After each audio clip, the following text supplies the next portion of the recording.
Për sa i përket, nuk besoj se, si thosh, Shara ka ngelur në gozhdën e 28 pikave, sepse ato 28 pika nuk janë pika të gdhëndura në gur që nuk mund të ndryshojnë. Besoj se ato pika ishin pikat e një plani draft të presidentit Trump, i cili u hodh si fillim dhe pastaj, si thua, nga ky plan do të dali ajo plani përfundimtar i paqes. Por mendoj se kemi disa aktorë të cilët nuk e duan paqen tani më, sepse në një situatë kur ka kaluar mbi 3 vjet, besoj nga kjo luftë, ku janë humbur me miliona jetë njerëzish, ku situata në teren ka ardhur në një standstill, si themi këtu në Shtetet Bashkuara të Amerikës, ka ardhur në një situatë ku asnjëra palë nuk po avancon, dhe si thua, të dyja palët janë futur në llogorët e veta, ku jemi përpara një ofensive të mundshme ruse në kohën që do të vi pranvera, pra që do të bëhet territori i territori i gatshëm për të futur pjesët këmbësore në lojë, pra në këtë konflikt. Besoj se palët janë në një situatë ku ato nuk do të duan, këto palët që po merren me negociata, nuk duan të arrisin paqe. Dhe pse e them këtë? Le të marrim pak këto figura, nëse do mblesh 2 minuta kohë për të analizuar pak, sepse besoj se është shumë e rëndësishme. Kemi Zelenski sigurisht që nuk do paqe në këtë mënyrë e cila i është përballur atij pra për të dhënë territori, sepse normalisht ai është kryetari i një vendi i cili sipas kësaj paqe të mundur do të humbte territori dhe ai do të humbë totalisht atë besimin që ka, besimin se ai nuk ka marrë vot kohë të punë, por besimin që kanë njerëzit tek ai, dhe si thua do të hedh poshtë të gjithë jetët e humbura gjatë gjithë kësaj kohe, në qoftë se ai do të jap territore. Pra kjo është si thua një vetvrasje politike e Zelenskit, dhe prandaj Zelenski nuk ka se si ta pranojë këtë paqe, në qoftë se ai nuk është i shtyrë nga kjo paqe. Mirë, po kemi dhe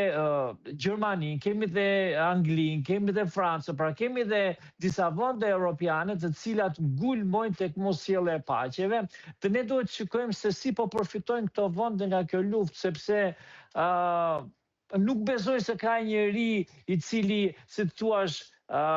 mendon që këto territore që do t'i falen Rusisë apo do t'i jepen Rusisë, se ato nuk po i falen ata i kanë marrë tani, do t'i jepen Rusisë nga ky plan paqe, janë territore aq të rëndësishme për kontinentin evropian. Pra, besoj që kontinenti evropian do të mbijetojë dhe me disa mijëra kilometra katror që po i falen Rusisë në territorin, në kufirin e saj. Por unë besoj se Anglia, Gjermania, Franca dhe disa vende të tjera po përfitojnë ekonomikisht dhe politikisht në kjo luftë. Nuk duhet harruar se janë kompani gjermane, janë kompanitë angleze të cilat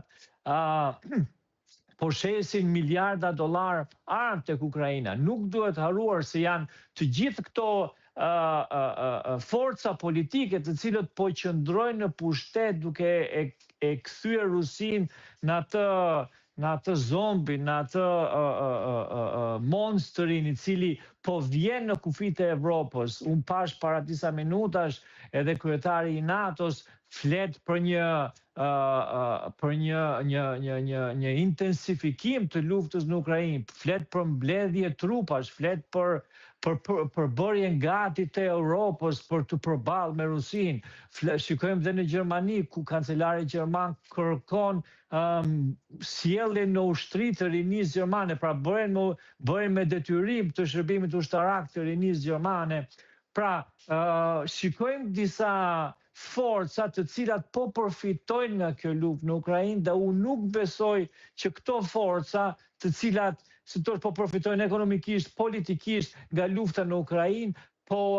do të kërkojnë paqe. Dhe për të qëndruar atje, Rodion, në ato që tha dhe zoti Vojka, Zelenski ka bërë të ditur se është gati për të bërë zgjedhje parlamentare brenda 60-90 ditëve, por vetëm me kusht që Shtetet Bashkuara të Amerikës dhe Europa të garantojnë sigurinë e zhvillimit të këtij procesi.